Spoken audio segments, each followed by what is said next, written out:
ನಮಸ್ಕಾರ ಸ್ನೇಹಿತರೆ, ನಮ್ಮ ಮೋಟಿವೇಶನ್ ಮನ್ವಂತರ ಯೂಟ್ಯೂಬ್ ಚಾನಲ್ಗೆ ಸ್ವಾಗತ.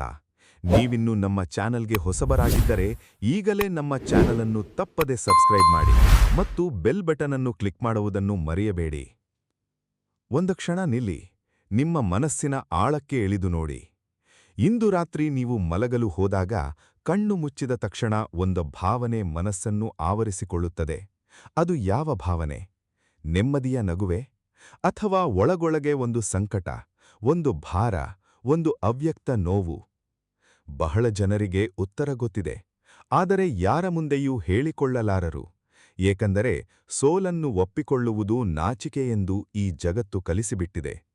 ಆದರೆ ಸ್ನೇಹಿತರೆ, ನಿಜ ಸೋಲು ಯಾವುದು ಗೊತ್ತಾ? ನಮ್ಮ ಸೋಲಿನ ಕಾರಣ ಬೇರೆ ಯಾರೋ ಅಲ್ಲ, ಬೇರೆ ಏನೋ ಅಲ್ಲ. ಆ ಕಾರಣ ನಮ್ಮೊಳಗೇ ಇದೆ.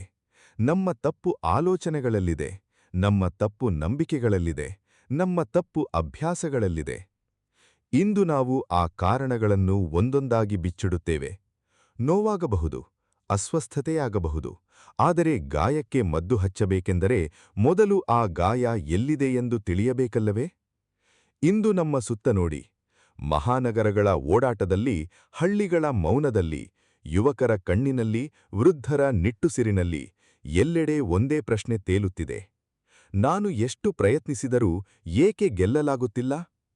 ಒಬ್ಬ ಯುವಕ ದಿನರಾತ್ರಿ ಶ್ರಮಿಸುತ್ತಾನೆ, ಆದರೆ ಫಲ ಕಾಣುವುದಿಲ್ಲ.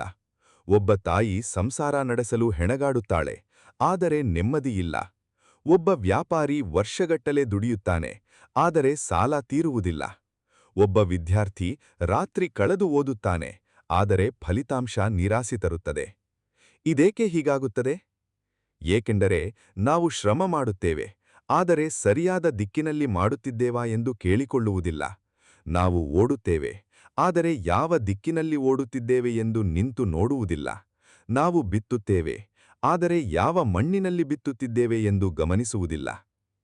ಹಿರಿಯರೊಬ್ಬರು ಒಂದು ಸಾರಿ ಹೇಳಿದ್ದರು, ಮಗನೇ, ನೀರಿನ ಮೇಲೆ ಕಲ್ಲು ಹಾಕಿದರೆ ಮಾತ್ರ ಅಲೆ ಏಳುತ್ತದೆ, ಆದರೆ ಕೆಸರಿನ ಮೇಲೆ ಕಲ್ಲು ಹಾಕಿದರೆ ಅಲೆ ಏಳದೆ ಅದು ಕೆಳಕ್ಕೆ ಹೋಗಿ ಕೂಟುಕೊಳ್ಳುತ್ತದೆ. ನಿನ್ನ ಮನಸ್ಸು ಯಾವ ಸ್ಥಿತಿಯಲ್ಲಿದೆ ಎಂದು ಮೊದಲು ಅರಿ. ಆ ಮಾತು ಇಂದಿಗೂ ಎಷ್ಟು ಸತ್ಯ ಅಲ್ಲವೇ? ನಮ್ಮ ಮನಸ್ಸೇ ನಮ್ಮ ಸೋಲಿನ ಮೂಲ ಕಾರಣ, ಆದರೆ ಅದೇ ಮನಸ್ಸು ನಮ್ಮ ಗೆಲುವಿನ ಮೂಲ ಶಕ್ತಿಯೂ ಹೌದು. ನಾವು ಇಂದು ಮಾತನಾಡಲಿರುವ ವಿಷಯ ಇದೆ: ನಿನ್ನ ಸೋಲಿನ ಕಾರಣ ಇದೆ.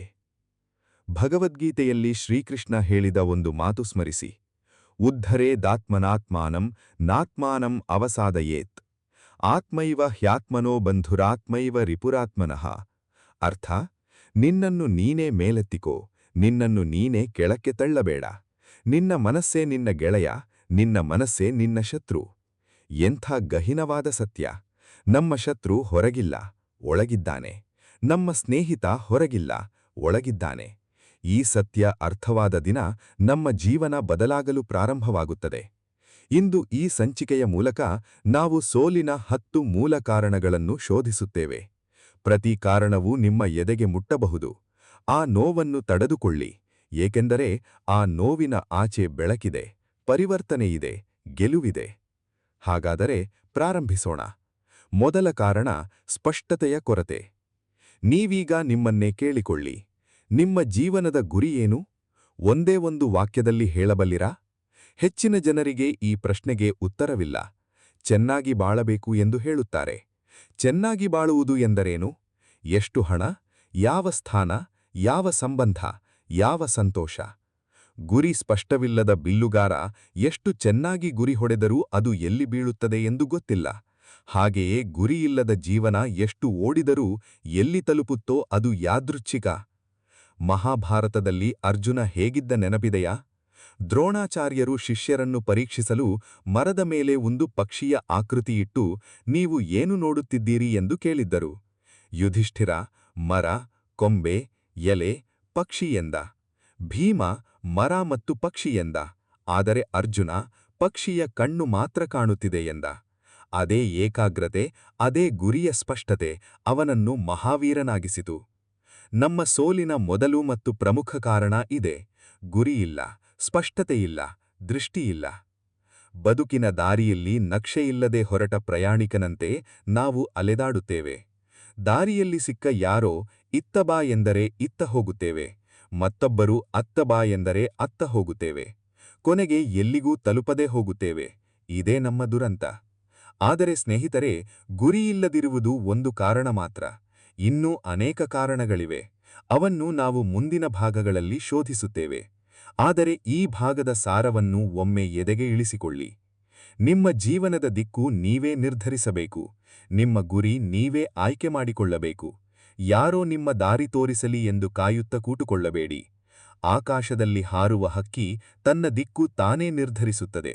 ಗಾಳಿ ಎತ್ತ ಬೀಸಿದರೂ ಅದು ತನ್ನ ಗೂಡಿನ ಕಡೆ ಹೋಗುತ್ತದೆ, ಏಕೆಂದರೆ ಅದಕ್ಕೆ ತನ್ನ ಗೂಡಿನ ದಾರಿ ಸ್ಪಷ್ಟ.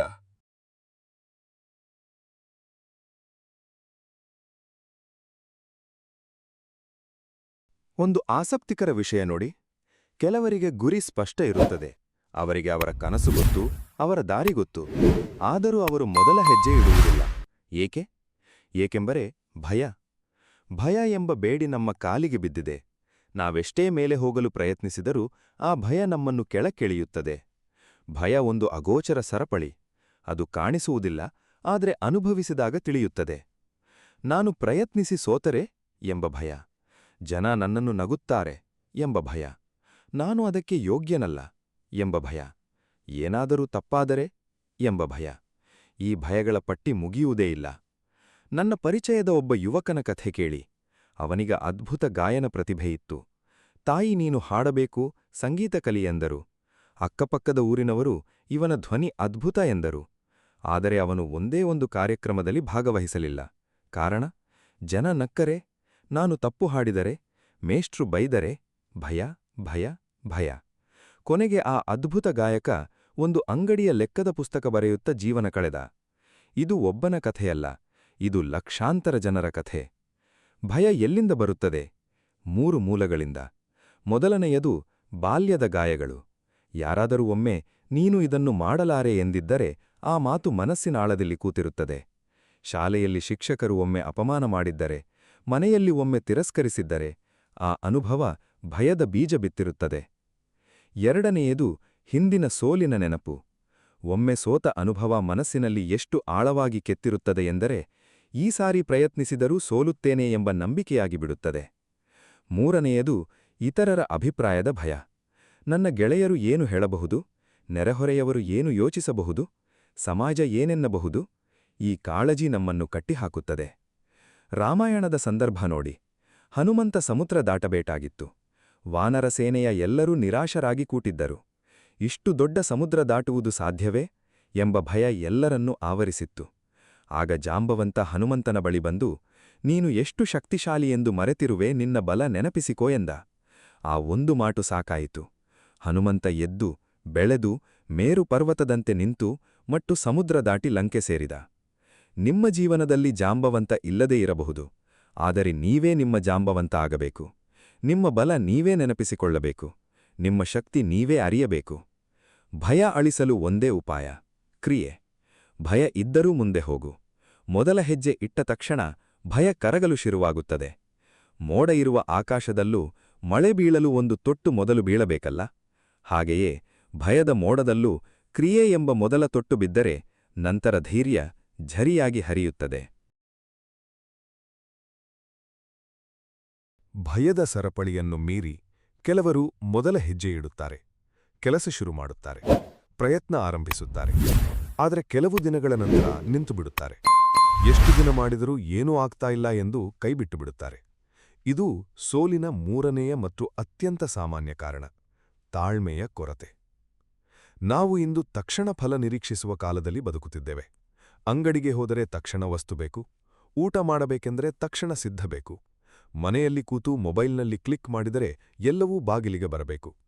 ಈ ತಕ್ಷಣ ಮನೋಭಾವ ನಮ್ಮ ದೊಡ್ಡ ಶತ್ರು. ಜೀವನದ ನಿಜ ಯಶಸ್ಸು ತಕ್ಷಣ ಬರುವುದಿಲ್ಲ. ಮಾವಿನ ಮರ ನೆಟ್ಟ ದಿನ ಹಣ್ಣು ಬಿಡುವುದಿಲ್ಲ. ಬೀಜ ಬಿತ್ತಿದ ತಕ್ಷಣ ಗಿಡ ಮೂಡುವುದಿಲ್ಲ. ಮಳೆ ಬಿದ್ದ ದಿನ ಹೊಳೆ ತುಂಬುವುದಿಲ್ಲ. ಆದರೆ ಕಾದರೆ ಮಾವಿನ ಮರ 100 ವರ್ಷ ಹಣ್ಣು ಬಿಡುತ್ತದೆ, ಬೀಜ ಹೆಮ್ಮರ ಆಗುತ್ತದೆ, ಹೊಳೆ ತುಂಬಿ ಹರಿಯುತ್ತದೆ. ಆದರೆ ನಾವು ಕಾಯಲ್ಲ. 2 ದಿನ ಓದಿ ಏನೂ ಆಗುತ್ತಿಲ್ಲ ಎಂದು ಬಿಟ್ಟುಬಿಡುತ್ತೇವೆ. 1 ತಿಂಗಳು ವ್ಯಾಯಾಮ ಮಾಡಿ ತೂಕ ಕಮ್ಮಿಯಾಗಲಿಲ್ಲ ಎಂದು ನಿಲ್ಲಿಸಿಬಿಡುತ್ತೇವೆ. 6 ತಿಂಗಳು ವ್ಯಾಪಾರ ಮಾಡಿ ಲಾಭ ಬರಲಿಲ್ಲ ಎಂದು ಅಂಗಡಿ ಮುಚ್ಚಿಬಿಡುತ್ತೇವೆ. ಕರ್ಣನ ಕಥೆ ಗೊತ್ತಲ್ಲ. ಅವನಿಗೆ ಜನ್ಮದಿಂದಲೇ ಕವಚಕುಂಡಲ ಇತ್ತು. ಆದರೆ ಅದಷ್ಟೇ ಸಾಲದೆಂದು ಅವನು ಪ್ರತಿದಿನ ಬಿಲ್ಲುವಿದ್ಯೆ ಅಭ್ಯಾಸ ಮಾಡಿದ. ಗುರು ಪರಶುರಾಮರ ಕಾಲಿಗೆ ಬಿದ್ದ. ವರ್ಷಗಟ್ಟಲೆ ಶ್ರಮಪಟ್ಟ. ಒಮ್ಮೆ ಸೋಲು ಅನುಭವಿಸಿದ.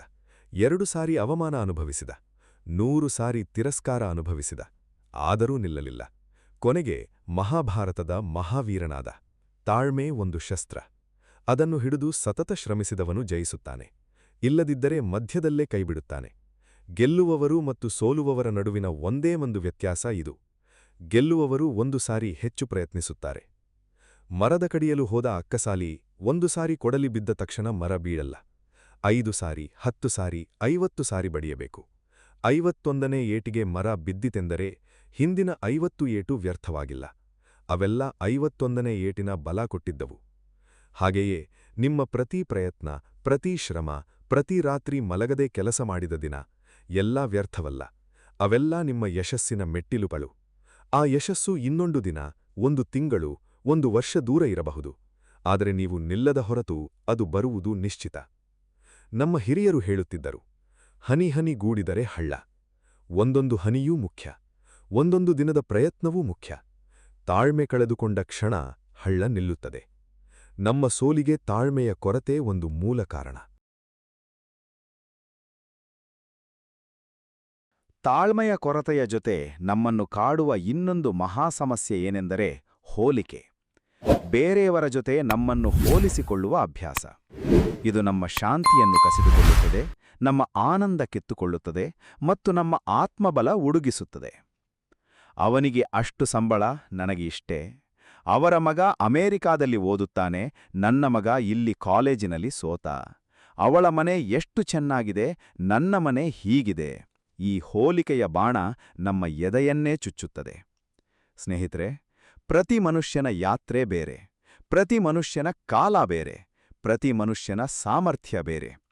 ಪ್ರಕೃತಿಯಲ್ಲಿ ಮಲ್ಲಿಗೆ ಗಿಡ ತಾನು ಗುಲಾಬಿಯಾಗಬೇಕೆಂದು ಹಪಹಪಿಸುವುದಿಲ್ಲ. ಮಾವಿನ ಮರ ತಾನು ತೆಂಗಿನ ಮರ ಆಗಬೇಕೆಂದು ಯೋಚಿಸುವುದಿಲ್ಲ. ಪ್ರತಿಯೊಂದೂ ತನ್ನ ಸ್ವಭಾವದಲ್ಲಿ ಅರಳುತ್ತದೆ, ತನ್ನ ಫಲ ಕೊಡುತ್ತದೆ. ಆದರೆ ಮನುಷ್ಯ, ನಾವು ನಿರಂತರ ಹೋಲಿಕೆ ಮಾಡಿಕೊಳ್ಳುತ್ತೇವೆ. ಅದರಿಂದ ಅಸಂತೋಷ ಹುಟ್ಟುತ್ತದೆ. ಅಸಂತೋಷದಿಂದ ಅಸೂಯೆ ಹುಟ್ಟುತ್ತದೆ. ಅಸೂಯೆಯಿಂದ ಮನಸ್ಸು ವಿಕೃತವಾಗುತ್ತದೆ. ವಿಕೃತ ಮನಸ್ಸಿನಿಂದ ಸರಿಯಾದ ನಿರ್ಣಯ ಮಾಡಲಾಗುವುದಿಲ್ಲ. ಸರಿಯಾದ ನಿರ್ಣಯ ಇಲ್ಲದಿದ್ದರೆ ಸೋಲು ಖಚಿತ. ಮಹಾಭಾರತದ ದುರ್ಯೋಧನ ಇದಕ್ಕೆ ಉತ್ತಮ ನಿದರ್ಶನ. ಅವನಿಗೆ ತನ್ನ ಕೊರತೆ ಗೊತ್ತಿಲ್ಲ, ತನ್ನ ತಪ್ಪು ಗೊತ್ತಿಲ್ಲ. ಆದರೆ ಪಾಂಡವರ ಪ್ರತಿ ಸಾಧನೆ ನೋಡಿ ಉರಿದ. ದ್ರೌಪದಿ ಸ್ವಯಂವರ ನೋಡಿ ಉರಿದ. ಇಂದ್ರಪ್ರಸ್ಥ ನೋಡಿ ಉರಿದ. ಈ ಉರಿ, ಈ ಅಸೂಯೆ ಅವನನ್ನು ಮಹಾಭಾರತ ಯುದ್ಧಕ್ಕೆ ತಳ್ಳಿತು. ಕೊನೆಗೆ ಅವನ ನಾಶಕ್ಕೇ ಕಾರಣವಾಯಿತು. ಅವನ ಸೋಲಿಗೆ ಪಾಂಡವರ ಬಲ ಕಾರಣವಲ್ಲ, ಅವನ ಒಳಗಿನ ಹೋಲಿಕೆ ಮತ್ತು ಅಸೂಯೆ ಕಾರಣ. ನೀವೀಗ ಯೋಚಿಸಿ, ನಿಮ್ಮ ಸಂತೋಷ ಕಸಿದ ಎಷ್ಟೋ ಕ್ಷಣಗಳಲ್ಲಿ ಹೋಲಿಕೆ ಇರಲಿಲ್ಲವೇ? ಅದೆಷ್ಟೋ ನಿರ್ಣಯಗಳಲ್ಲಿ ಅವರಿಗಿದ್ದ ಮೇಲೆ ನನಗೂ ಬೇಕು ಎಂಬ ಆಸೆ ಇರಲಿಲ್ಲವೇ? ಹೋಲಿಕೆ ಬಿಡಿ, ಬದಲಾಗಿ ಒಂದೇ ಒಂದು ಹೋಲಿಕೆ ಮಾಡಿ. ನಿನ್ನೆಯ ನಿಮ್ಮನ್ನು ಮತ್ತು ಇಂದಿನ ನಿಮ್ಮನ್ನು ಹೋಲಿಸಿ. ನಿನ್ನೆಗಿಂತ ಇಂದು ಒಂದಿನಿತಾದರೂ ಉತ್ತಮವಾಗಿದ್ದೀರಾ? ಒಂದು ಪದ ಹೆಚ್ಚು ಕಲಿತಿದ್ದೀರಾ? ಒಂದು ತಪ್ಪು ಕಡಿಮೆ ಮಾಡಿದ್ದೀರಾ? ಒಂದು ಒಳ್ಳೆಯ ಕೆಲಸ ಹೆಚ್ಚು ಮಾಡಿದ್ದೀರಾ? ಇದೇ ನಿಜ ಹೋಲಿಕೆ. ಇದೇ ಬೆಳವಣಿಗೆ. ಹೋಲಿಕೆ ಬಿಡಿ, ನಿಮ್ಮ ದಾರಿ ನಡೆಯಿರಿ. ನಿಮ್ಮ ವೇಗದಲ್ಲಿ ನಡೆಯಿರಿ. ಬೇರೆಯವರ ದಾರಿ ನೋಡಿ ನಿಮ್ಮ ದಾರಿ ಬಿಡಬೇಡಿ. ನಿಮ್ಮ ಗಮ್ಯ ನಿಮ್ಮದೇ. ನಿಮ್ಮ ಯಶಸ್ಸು ನಿಮ್ಮದೇ. ಆ ವಿಶ್ವಾಸ ಇದ್ದರೆ ಯಾವ ಹೋಲಿಕೆಯೂ ನಿಮ್ಮನ್ನು ಮಣಿಸಲಾರದು. ಹೋಲಿಕೆ ಬಿಟ್ರೆ ಒಂದು ಸ್ಪಷ್ಟ ಸತ್ಯ ಕಾಣಿಸ್ತದೆ. ಆ ಸತ್ಯ ಏನೆಂದ್ರೆ, ನಮ್ಮ ಸ್ಥಿತಿಗೆ ನಾವೇ ಜವಾಬ್ದಾರರು. ಆದರೆ ಹೆಚ್ಚಿನ ಜನರು ಇದನ್ನು ಒಪ್ಕೊಳ್ಳಲ್ಲ. ಅದೇ ನಮ್ಮ ಸೋಲಿನ 5ನೆಯ ಮತ್ತು ಬಹಳ ಗಹನ ಕಾರಣ. ನನ್ನ ಮೇಲಾಧಿಕಾರಿ ಸರಿಯಿಲ್ಲ, ಆದ್ದರಿಂದ ನಾನು ಮೇಲ್ಬರಲಿಲ್ಲ. ನಮ್ಮ ಮನೆ ಪರಿಸ್ಥಿತಿ ಸರಿಯಿಲ್ಲ, ಆದ್ದರಿಂದ ಓದಾಗ್ಲಿಲ್ಲ. ಸಮಾಜ ಅವಕಾಶ ಕೊಡಲಿಲ್ಲ, ಆದ್ದರಿಂದ ನಾನು ಸಾಧಿಸಲಾಗಲಿಲ್ಲ. ಈ ಕಾರಣಗಳ ಹಿಂದೆ ಅಡಗಿ ಕೂರ್ತೀವಿ. ತಪ್ಪನ್ನು ಯಾರಿಗಾದರೂ ಹಾಕ್ತೀವಿ. ನಮ್ಮ ಜವಾಬ್ದಾರಿ ನಾವು ತೆಗೆದುಕೊಳ್ಳೋದಿಲ್ಲ. ಆದರೆ ಯೋಚಿಸಿ, ಒಂದೇ ಪರಿಸ್ಥಿತಿಯಲ್ಲಿ ಬೆಳೆದ 2 ಮಕ್ಕಳಲ್ಲಿ ಒಬ್ಬ ಮಹಾನ್ ವ್ಯಕ್ತಿ ಆಗ್ತಾನೆ, ಇನ್ನೊಬ್ಬ ಸಾಮಾನ್ಯವಾಗಿ ಉಳಿತಾನೆ. ಕಾರಣ ಪರಿಸ್ಥಿತಿಯಲ್ಲ, ಆ ಪರಿಸ್ಥಿತಿಯನ್ನು ನೋಡುವ ದೃಷ್ಟಿ. ಕಲ್ಲಿಗೆ ಬಡಿದ ನೀರು 2 ಕಡೆ ಹೋಗ್ತದೆ. ಒಂದು ಕಡೆ ಕೆಸರಿನಲ್ಲಿ ಇಂಗಿ ಹೋಗ್ತದೆ, ಮತ್ತೊಂದು ಕಡೆ ಕಾಲುವೆ ಕಂಡು ಹರಿಯುತ್ತದೆ. ಆ ನೀರಿಗೆ ಆಯ್ಕೆ ಇಲ್ಲ, ಆದರೆ ಮನುಷ್ಯನಿಗೆ ಆಯ್ಕೆ ಇದೆ. ನಾವು ಕೆಸರಿನಲ್ಲಿ ಇಂಗಿ ಹೋಗಲೋ ಕಾಲುವೆ ಕಂಡು ಹರಿಯಲೋ ನಾವೇ ನಿರ್ಧರಿಸಬೇಕು. ಯುಧಿಷ್ಠಿರ ತನ್ನ ಸೋಲಿಗೆ ಕಾರಣ ಹುಡುಕಿದ. ದ್ಯೂತ ಕ್ರೀಡೆಯಲ್ಲಿ ಸೋತ ಮೇಲೆ ಅವನು ಶಕುನಿ ಮಾಯ ಮಾಡಿದ, ಕೌರವರು ಕುಟಿಲ ಎಂದು ಹೇಳಬಹುದಿತ್ತು. ಆದರೆ ಅವನು ತನ್ನ ತಪ್ಪನ್ನು ಅರಿತ, ಜವಾಬ್ದಾರಿ ತೆಗೆದುಕೊಂಡ, ವನವಾಸ ಸ್ವೀಕರಿಸಿದ. ಆ ವನವಾಸ ಅವನನ್ನು ಮಹಾರಾಜ ಮಾಡಿತು. ಜವಾಬ್ದಾರಿ ತೆಗೆದುಕೊಳ್ಳುವ ಕ್ಷಣ ಒಂದು ಪರ್ವ ಬದಲಾಗ್ತದೆ. ನಾನು ಸೋತಿದ್ದೇನೆ, ಆ ಕಾರಣ ನನ್ನಲ್ಲಿಯೇ ಇದೆ, ಆ ಕಾರಣ ನಾನೇ ಬದಲಾಯಿಸಬಲ್ಲೆ ಎಂದ ದಿನ ನಿಮ್ಮ ಗೆಲುವಿನ ಅಧ್ಯಾಯ ಶುರುವಾಗ್ತದೆ. ಹೊರಗಿನ ಕಾರಣ ಹುಡುಕಿ ಸಮಾಧಾನ ಪಟ್ಕೊಳ್ಳೋದು ಸುಲಭ, ಆದರೆ ಒಳಗಿನ ಕಾರಣ ಹುಡುಕಿ ಅದನ್ನು ಬದಲಾಯಿಸುವುದು ನಿಜ ಶೌರ್ಯ. ಈ ಶೌರ್ಯ ಇರುವ ವ್ಯಕ್ತಿ ಕೊನೆಗೂ ಗೆಲ್ತಾನೆ. ಈ ಶೌರ್ಯ ಇಲ್ಲದ ವ್ಯಕ್ತಿ ಯಾವತ್ತೂ ಸೋತೇ ಇರ್ತಾನೆ, ಕಾರಣ ಬೇರೆ ಬೇರೆಯಾಗಿ. ನಮ್ಮ ಸೋಲಿನ ಈ 5 ಕಾರಣಗಳನ್ನು ಓದಿ ಸ್ವಲ್ಪ ಮೌನವಾಗಿ ಕೂರಿ ನಿಮ್ಮನ್ನೇ ಕೇಳಿಕೊಳ್ಳಿ. ಈ ಯಾವ ಕಾರಣ ನನ್ನ ಜೀವನದಲ್ಲಿದೆ? ಗುರಿ ಇಲ್ಲವಾ? ಭಯ ಇದೆಯಾ? ತಾಳ್ಮೆ ಇಲ್ಲವಾ? ಹೋಲಿಕೆ ಮಾಡ್ತಿದ್ದೀನಾ? ಜವಾಬ್ದಾರಿ ತೆಗೆದುಕೊಳ್ತಿಲ್ಲವಾ? ಉತ್ತರ ಗೊತ್ತಾಯ್ತಲ್ಲ? ಅದೇ ನಿಮ್ಮ ಬದಲಾವಣೆಯ ಮೊದಲ ಹೆಜ್ಜೆ. ಮುಂದಿನ ಭಾಗಗಳಲ್ಲಿ ಶ್ರೀಕೃಷ್ಣ ಈ ಸಮಸ್ಯೆಗಳಿಗೆ ಉತ್ತರ ನೀಡ್ತಾನೆ, ಪೌರಾಣಿಕ ಸಾಕ್ಷಿಯೊಂದಿಗೆ. ನಿಮ್ಮ ಮನಸ್ಸನ್ನು ತೆರೆದಿಡಿ. ಈಗ ಶ್ರೀಕೃಷ್ಣ ಏನು ಹೇಳುತ್ತಾನೆ ಎಂದು ಕೇಳಿ. ಕುರುಕ್ಷೇತ್ರ ರಣಾಂಗಣದಲ್ಲಿ ಅರ್ಜುನ ಸಂಪೂರ್ಣ ಕುಸಿದಿದ್ದ. ಅವನ ಗಾಂಡೀವ ಕೈಯಿಂದ ಜಾರಿತು. ಅವನ ಕಣ್ಣಿನಲ್ಲಿ ನೀರು, ಅವನ ಮನಸ್ಸಿನಲ್ಲಿ ಗೊಂದಲ, ಅವನ ಶರೀರ ನಡುಗುತ್ತಿತ್ತು. ನಾನು ಯಾಕೆ ಹೋರಾಡಲಿ, ಯಾಕೆ ಬದುಕಲಿ, ಯಾಕೆ ಗೆಲ್ಲಲಿ ಎಂಬ ಪ್ರಶ್ನೆ ಅವನನ್ನು ಆವರಿಸಿತ್ತು. ಆಗ ಕೃಷ್ಣ ಮೊದಲು ಏನು ಮಾಡಿದ ಗೊತ್ತಾ? ಅರ್ಜುನನನ್ನು ಸಂತೈಸಲಿಲ್ಲ, ಪರವಾಗಿಲ್ಲ ಗೆಲ್ಲುತ್ತೇವೆ ಎಂದು ಹೇಳಲಿಲ್ಲ. ಬದಲಾಗಿ ಅವನಿಗೆ ತನ್ನ ಗುರುತನ್ನೇ ತಿಳಿಸಿದ. ನೀನು ಯಾರು, ನಿನ್ನ ಸ್ವರೂಪ ಏನು, ಈ ಆತ್ಮ ಅಮರ, ಈ ಶರೀರ ನಶ್ವರ ಎಂದು ಹೇಳಿದ. ಜ್ಞಾನಂ ಜ್ಞೇಯಂ ಪರಿಜ್ಞಾತ ತ್ರಿವಿಧಾ ಕರ್ಮಚೋದನ. ಅರ್ಥ, ತಿಳಿಯುವವನು, ತಿಳಿಯಬೇಕಾದ ವಸ್ತು ಮತ್ತು ತಿಳಿಯುವ ಶಕ್ತಿ, ಈ 3 ಕ್ರಿಯೆಯ ಆಧಾರ. ಕೃಷ್ಣ ಮೊದಲು ಅರ್ಜುನನಿಗೆ ಸ್ವಯಂ ಜ್ಞಾನ ನೀಡಿದ. ನೀನು ಯಾರು ಎಂದು ಅರಿತ ದಿನ ನೀನು ಏನು ಮಾಡಬೇಕು ಎಂದು ಸ್ಪಷ್ಟವಾಗುತ್ತದೆ. ನಮ್ಮ ಗುರಿ ಸ್ಪಷ್ಟ ಆಗದಿರುವುದಕ್ಕೆ ಕಾರಣ ನಮಗೆ ನಾವೇ ಗೊತ್ತಿಲ್ಲ, ನಮ್ಮ ಸಾಮರ್ಥ್ಯ ಗೊತ್ತಿಲ್ಲ, ನಮ್ಮ ಸ್ವಭಾವ ಗೊತ್ತಿಲ್ಲ, ನಮ್ಮ ಧರ್ಮ ಗೊತ್ತಿಲ್ಲ. ಹಾಗಾಗಿ ನಾವು ಬೇರೆಯವರ ನಿರೀಕ್ಷೆ ಪೂರೈಸಲು ಓಡುತ್ತೇವೆ. ಅಪ್ಪ ಹೇಳಿದ ಓಡುತ್ತೇವೆ, ಸಮಾಜ ಹೇಳಿದ ಕೆಲಸ ಮಾಡುತ್ತೇವೆ, ನೆರೆಹೊರೆಯ ಮಾತಿಗೆ ಬದುಕು ಕಟ್ಟುತ್ತೇವೆ. ಕೊನೆಗೆ ಸೋಲುತ್ತೇವೆ, ಏಕೆಂದರೆ ಆ ಬದುಕು ನಮ್ಮ ಬದುಕೇ ಅಲ್ಲ. ದ್ರೋಣಾಚಾರ್ಯರ ಆಶ್ರಮದಲ್ಲಿ ಏಕಲವ್ಯ ಇದ್ದ. ಅವನಿಗೆ ಗೊತ್ತಿತ್ತು ತಾನು ಬಿಲ್ಲುಗಾರ ಎಂದು. ದ್ರೋಣರು ಶಿಷ್ಯ ಸ್ವೀಕರಿಸಲಿಲ್ಲ, ಆದರೆ ಏಕಲವ್ಯ ಮರಳಿ ಹೋಗಲಿಲ್ಲ. ದ್ರೋಣರ ಮಣ್ಣಿನ ಮೂರ್ತಿ ಮಾಡಿ ಅದರ ಮುಂದೆ ಅಭ್ಯಾಸ ಮಾಡಿದ. ಅವನಿಗೆ ತನ್ನ ಗುರುತು ಗೊತ್ತಿತ್ತು, ತನ್ನ ಕರ್ಮ ಗೊತ್ತಿತ್ತು. ಅದೇ ಅವನನ್ನು ಅದ್ವಿತೀಯ ಬಿಲ್ಲುಗಾರನನ್ನಾಗಿ ಮಾಡಿತು. ಸ್ವಯಂ ಜ್ಞಾನ ಎಂದರೆ ನಿಮ್ಮ ಒಳಧ್ವನಿ ಕೇಳುವುದು, ನಿಮ್ಮ ಹೃದಯ ಏನು ಹೇಳುತ್ತದೆ ಎಂದು ಗಮನಿಸುವುದು. ಬಹಿರ್ಮುಖರಾಗಿ ಬದಲಾಗಿ ಅಂತರ್ಮುಖರಾಗಿ. ಜಗತ್ತಿನ ಗದ್ದಲ ಕಡಿಮೆ ಮಾಡಿ ನಿಮ್ಮ ಒಳಜಗತ್ತಿನ ಮೌನ ಕೇಳಿ. ಅಲ್ಲಿ ನಿಮ್ಮ ಉತ್ತರ ಕಾಯ್ತಾ ಇದೆ. ಸ್ವಯಂ ಜ್ಞಾನ ಆದ ನಂತರ ಕೃಷ್ಣ ಅರ್ಜುನನಿಗೆ ಮತ್ತೊಂದು ಮಹಾರಹಸ್ಯ ತಿಳಿಸಿದ. ಅದು ಕರ್ಮಯೋಗ. ಭಯ, ಹೋಲಿಕೆ, ಜವಾಬ್ದಾರಿ ತಪ್ಪಿಸಿಕೊಳ್ಳುವ ವ್ಯಕ್ತಿಗೆ ಕೃಷ್ಣ ಕರ್ಮ ಎಂಬ ಮದ್ದು ನೀಡಿದ. ಕರ್ಮಣ್ಯೇವಾಧಿಕಾರಸ್ತೆ ಮಾ ಫಲೇಷು ಕದಾಚನ ಮಾ ಕರ್ಮಫಲ ಹೇತುರ್ಭೂರ್ ಮಾತೆ ಸಂಗೋಸ್ತ್ವ ಕರ್ಮಣಿ. ಅರ್ಥ, ನಿನ್ನ ಅಧಿಕಾರ ಕರ್ಮದಲ್ಲಿ ಮಾತ್ರ, ಫಲದ ಮೇಲೆ ಅಲ್ಲ. ಫಲದ ಆಸೆಯಿಂದ ಕರ್ಮ ಮಾಡಬೇಡ, ಕರ್ಮ ಬಿಡುವ ಆಸೆಯೂ ಬೇಡ. ಇದು ಕೇವಲ ಒಂದು ಶ್ಲೋಕ ಅಲ್ಲ, ಇದು ಸೋಲಿನ ಮೂಲ ಕಾರಣಕ್ಕೆ ಮದ್ದು. ನಾವು ಕರ್ಮ ಮಾಡುವ ಮೊದಲೇ ಫಲ ಲೆಕ್ಕ ಹಾಕುತ್ತೇವೆ. ಎಷ್ಟು ಸಿಗುತ್ತದೆ, ಯಾವಾಗ ಸಿಗುತ್ತದೆ ಎಂದು ಯೋಚಿಸಿ ಕರ್ಮ ಮಾಡುತ್ತೇವೆ. ಫಲ ತಕ್ಷಣ ಬರದಿದ್ದರೆ ನಿಲ್ಲಿಸಿಬಿಡುತ್ತೇವೆ. ಇದೇ ತಾಳ್ಮೆಯಿಲ್ಲದ ಮೂಲ ಕಾರಣ. ಕರ್ಣ ಮಹಾಭಾರತದ ಯುದ್ಧದಲ್ಲಿ ಪ್ರತಿದಿನ ಯುದ್ಧ ಮಾಡಿದ. ಅವನಿಗೆ ಗೊತ್ತಿತ್ತು, ಅವನ ಕಡೆ ಯಶಸ್ಸಿನ ಶಕ್ತಿ ಕಡಿಮೆ. ಶ್ರೀಕೃಷ್ಣ ಪಾಂಡವರ ಕಡೆ ಇದ್ದಾನೆ, ಶಾಪಗಳ ಹೊರೆ ಇದೆ. ಆದರೂ ಅವನು ಯುದ್ಧ ಮಾಡಿದ, ಏಕೆಂದರೆ ಯೋಧನ ಧರ್ಮ ಅದು. ಫಲದ ಆಸೆಯಿಂದ ಅಲ್ಲ, ಕರ್ಮದ ನಿಷ್ಠೆಯಿಂದ. ಅದೇ ಅವನ ಮಹಾನ್ ವ್ಯಕ್ತಿತ್ವಕ್ಕೆ ಕಾರಣ. ನಮ್ಮ ಸೋಲಿಗೆ ಮೂಲ ಕಾರಣ ಫಲದ ಆಸೆ. ನಾವು ಫಲ ನೋಡಿ ಕರ್ಮ ಮಾಡುತ್ತೇವೆ. ಫಲ ಕಾಣದಿದ್ದರೆ ಕರ್ಮ ನಿಲ್ಲಿಸುತ್ತೇವೆ. ಕೃಷ್ಣ ಹೇಳುತ್ತಾನೆ, ಕರ್ಮ ನಿನ್ನ ಕೆಲಸ, ಫಲ ಭಗವಂತನ ಕೈ. ನೀನು ಕರ್ಮ ಶ್ರದ್ಧೆಯಿಂದ ಮಾಡು, ಫಲ ತನ್ನಷ್ಟಕ್ಕೆ ಬರುತ್ತದೆ. ರೈತ ಬೀಜ ಬಿತ್ತುವಾಗ ಫಲ ಲೆಕ್ಕ ಹಾಕುವುದಿಲ್ಲ. ಮಣ್ಣು ಉಳುಮೆ ಮಾಡುತ್ತಾನೆ, ಬೀಜ ಹಾಕುತ್ತಾನೆ, ನೀರು ಹಾಯಿಸುತ್ತಾನೆ. ಮಳೆ ಬರಬಹುದು, ಬಾರದಿರಬಹುದು. ಬೆಳೆ ಬರಬಹುದು, ಬಾರದಿರಬಹುದು. ಆದರೂ ಅವನ ಕರ್ಮ ನಿಲ್ಲುವುದಿಲ್ಲ. ಅದೇ ಕೃಷಿಯ ಧರ್ಮ, ಅದೇ ಜೀವನದ ಧರ್ಮ. ನಿಮ್ಮ ಕರ್ಮ ಮಾಡಿ, ಫಲ ಭಗವಂತನಿಗೆ ಬಿಡಿ. ಹಾಗೆ ಮಾಡಿದ ದಿನ ಭಯ ಇರುವುದಿಲ್ಲ.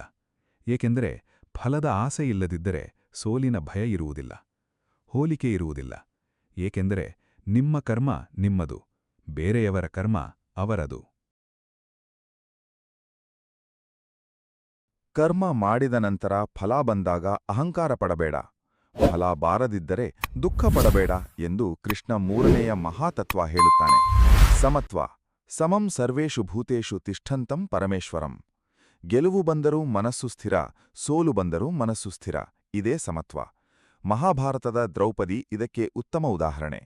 ದ್ರೌಪದಿ ಅವಮಾನ ಅನುಭವಿಸಿದಳು, ರಾಜಸಭೆಯಲ್ಲಿ ಮಾನಹರಣವಾಯಿತು. ಆ ಕ್ಷಣ ಅವಳು ಕೃಷ್ಣನನ್ನು ನೆನೆದಳು. ಕೃಷ್ಣ ರಕ್ಷಿಸಿದ. ಆದರೆ ಗಮನಿಸಿ, ದ್ರೌಪದಿ ಸಭೆಯಲ್ಲಿ ತಲೆ ತಗ್ಗಿಸಲಿಲ್ಲ, ಅಳಲಿಲ್ಲ, ಕೋಪ ಮಾಡಲಿಲ್ಲ. ಶಾಂತಳಾಗಿ ಕೃಷ್ಣನ ಮೇಲೆ ಮನಸ್ಸಿಟ್ಟಳು. ಆ ಸಮತ್ವ ಅವಳ ಶಕ್ತಿ. ನಮ್ಮ ಸೋಲಿಗೆ ಮತ್ತೊಂದು ಕಾರಣವಿದೆ. ಸೋಲು ಬಂದ ತಕ್ಷಣ ಮನಸ್ಸು ಪೂರ್ತಿ ಕುಸಿಯುತ್ತದೆ. ಒಂದು ಸೋಲು ಇಡೀ ಬದುಕಿನ ಸೋಲು ಎಂದು ಭಾವಿಸಿ ಕೈಬಿಟ್ಟುಬಿಡುತ್ತೇವೆ. ಅಲ್ಲಿಯೇ ಮತ್ತೊಂದು ಸೋಲಿನ ಕಾರಣ ಜನಿಸುತ್ತದೆ. ಸ್ನೇಹಿತರೆ, ಒಂದು ಮಳೆ ಬಂದರೆ ಗಿಡ ಬೇರು ಮತ್ತಷ್ಟು ಆಳಕ್ಕಿಳಿಯುತ್ತದೆ. ಒಂದು ಬಿರುಗಾಳಿ ಬಂದರೆ ಮರ ಮತ್ತಷ್ಟು ಗಟ್ಟಿಯಾಗಿ ನಿಲ್ಲುತ್ತದೆ. ಹಾಗೆಯೇ ಸೋಲು ನಿಮ್ಮನ್ನು ಮತ್ತಷ್ಟು ಬಲಿಷ್ಠ ಮಾಡಲು ಬರುತ್ತದೆ. ಅದನ್ನು ಹಾಗೆ ನೋಡಿ. ಕೃಷ್ಣ ಅರ್ಜುನನಿಗೆ ಹೇಳಿದ, ಯೋಗಸ್ಥಃ ಕುರು ಕರ್ಮಾಣಿ. ಮನಸ್ಸಿನ ಸ್ಥಿರತೆಯಲ್ಲಿ ಕರ್ಮ ಮಾಡು. ಗೆಲುವಿಗೆ ಸಂತೋಷಪಡು, ಆದರೆ ಅತಿಯಾಗಿ ಅಲ್ಲ. ಸೋಲಿಗೆ ದುಃಖಪಡು, ಆದರೆ ಅತಿಯಾಗಿ ಅಲ್ಲ. ಎರಡೂ ಸ್ಥಿತಿಯಲ್ಲಿ ಮನಸ್ಸು ಸಮತೋಲನ ಕಾಯ್ದುಕೊಂಡರೆ ನಿರ್ಣಯ ಸ್ಪಷ್ಟ, ಕರ್ಮ ಸರಿ, ಫಲ ಉತ್ತಮ. ಗೆಲುವಿನ ಸಂತೋಷದಲ್ಲಿ ಅಹಂಕಾರ ಬಾರದಿರಲಿ, ಸೋಲಿನ ದುಃಖದಲ್ಲಿ ಹತಾಶೆ ಬಾರದಿರಲಿ. ಎರಡೂ ನದಿಯ ಎರಡು ದಡ. ನಾವು ನದಿಯ ನಡುವೆ ನಾವ ನಡೆಸಬೇಕು, ಸ್ಥಿರ, ಸಮ, ಶಾಂತ. ಈ 3 ಉತ್ತರಗಳನ್ನು ಸ್ವಯಂ ಜ್ಞಾನ, ಕರ್ಮನಿಷ್ಠೆ, ಸಮತ್ವ ಮನಸ್ಸಿನಲ್ಲಿ ಬೇರೂರಿಸಿಕೊಂಡ ದಿನ ಸೋಲು ನಿಮ್ಮ ಹತ್ತಿರ ಬರಲಾರದು. ಸ್ನೇಹಿತರೆ, ನಾವಿಲ್ಲಿಯವರೆಗೆ ಬಹಳ ದೂರ ಬಂದೆವು. ಸೋಲಿನ ಕಾರಣ ಶೋಧಿಸಿದೆವು, ಕೃಷ್ಣನ ಮಾರ್ಗ ಕಂಡೆವು. ಈಗೊಂದು ಪ್ರಶ್ನೆ ಕೇಳುತ್ತೇನೆ. ಈ ಮಾತು ಕೇಳಿ ಕೇಳಿ ಮರೆತು ಬಿಡುತ್ತೀರಾ ಅಥವಾ ಜೀವನದಲ್ಲಿ ಅಳವಡಿಸಿಕೊಳ್ಳುತ್ತೀರಾ? ಅನೇಕ ಜನ ಪ್ರೇರಣೆಯ ಮಾತು ಕೇಳಿ 1 ಗಂಟೆ ಉತ್ಸಾಹ ಪಡುತ್ತಾರೆ, ನಂತರ ಮರೆಯುತ್ತಾರೆ. ಮರುದಿನ ಬೆಳಿಗ್ಗೆ ಎದ್ದ ತಕ್ಷಣ ಮತ್ತೆ ಅದೇ ಜೀವನ, ಅದೇ ಅಭ್ಯಾಸ, ಅದೇ ಆಲೋಚನೆ, ಅದೇ ಸೋಲು. ಇದು ಇನ್ನೊಂದು ಸೋಲಿನ ಕಾರಣ, ಸಂಕಲ್ಪದ ಕೊರತೆ. ಯುಧಿಷ್ಠಿರ ವನವಾಸ ಮುಗಿಸಿ ಹಿಂದಿರುಗಿದಾಗ ಅವನಿಗೆ ಕೌರವರ ಜೊತೆ ಸಂಧಿ ಮಾಡಿಕೊಳ್ಳುವ ಅವಕಾಶ ಬಂತು. ಅವನು ಮತ್ತೆ ಅದೇ ದ್ಯೂತಕ್ರೀಡೆ, ಅದೇ ಒಪ್ಪಂದ ಮಾಡಬಹುದಿತ್ತು. ಆದರೆ ಅವನು ಮಾಡಿಲ್ಲ. ಸಂಕಲ್ಪ ಮಾಡಿದ, ಈ ಸಾರಿ ನ್ಯಾಯಕ್ಕಾಗಿ ಹೋರಾಡುತ್ತೇನೆ, ಸೋಲಿಗೆ ಬಾಗುವುದಿಲ್ಲ. ಅದೇ ಸಂಕಲ್ಪ ಮಹಾಭಾರತ ಯುದ್ಧದ ಬೀಜ ಬಿತ್ತಿತು, ಪಾಂಡವರ ಗೆಲುವಿಗೆ ದಾರಿ ಮಾಡಿತು. ಸಂಕಲ್ಪ ಎಂದರೆ ಬರೀ ಮಾತಲ್ಲ. ಸಂಕಲ್ಪ ಎಂದರೆ ನಿಮ್ಮ ಇಡೀ ಅಸ್ತಿತ್ವದ ನಿರ್ಣಯ. ನಿಮ್ಮ ಮನಸ್ಸು, ಮಾತು, ಶರೀರ 3 ಒಂದೇ ಗುರಿಗೆ ತೊಡಗಿದಾಗ ಸಂಕಲ್ಪ ಆಗುತ್ತದೆ. ಈ ಕ್ಷಣ ನೀವೊಂದು ಸಂಕಲ್ಪ ಮಾಡಿ. ಮನಸ್ಸಿನಲ್ಲಿಯಲ್ಲ, ಜೋರಾಗಿ ಹೇಳಿ, ನನ್ನ ಸೋಲಿನ ಕಾರಣ ನಾನೇ, ನನ್ನ ಗೆಲುವಿನ ಕಾರಣವೂ ನಾನೇ. ಇಂದಿನಿಂದ ನಾನು ಬದಲಾಗುತ್ತೇನೆ. ಆ ಮಾತು ಹೇಳಿದ ಕ್ಷಣ ಒಂದು ಕಿಡಿ ಹೊತ್ತಿಕೊಳ್ಳುತ್ತದೆ. ಆ ಕಿಡಿ ಉಳಿಸಿಕೊಳ್ಳಿ. ಅದನ್ನು ದಿನನಿತ್ಯ ಪ್ರಯತ್ನದಿಂದ ದೊಡ್ಡ ಜ್ವಾಲೆ ಮಾಡಿ. ಪ್ರತಿ ಬೆಳಿಗ್ಗೆ ಎದ್ದಾಗ ಒಂದು ಪ್ರಶ್ನೆ ಕೇಳಿಕೊಳ್ಳಿ. ಇಂದು ನಾನು ನಿನ್ನಗಿಂತ ಉತ್ತಮ ವ್ಯಕ್ತಿಯಾಗಲು ಏನು ಮಾಡಬೇಕು? ಆ ಒಂದು ಪ್ರಶ್ನೆ ನಿಮ್ಮ ಇಡೀ ದಿನ ಬದಲಾಯಿಸುತ್ತದೆ. ಆ ಒಂದು ದಿನ ನಿಮ್ಮ ಇಡೀ ವಾರ ಬದಲಾಯಿಸುತ್ತದೆ. ಆ ವಾರ ನಿಮ್ಮ ತಿಂಗಳು ಬದಲಾಯಿಸುತ್ತದೆ. ತಿಂಗಳು ವರ್ಷ ಬದಲಾಯಿಸುತ್ತದೆ. ವರ್ಷ ನಿಮ್ಮ ಇಡೀ ಜೀವನ ಬದಲಾಯಿಸುತ್ತದೆ. ಸೋಲು ನಿಮ್ಮ ಶಿಕ್ಷಕ. ಅದರಿಂದ ಓಡಬೇಡಿ. ಅದನ್ನು ನೋಡಿ, ಕಲಿಯಿರಿ, ಮುಂದೆ ಹೋಗಿ. ಪ್ರತಿ ಸೋಲು ಮುಂದಿನ ಗೆಲುವಿಗೆ ಪಾಠ ಕಲಿಸುತ್ತಿದೆ ಎಂದು ನಂಬಿ.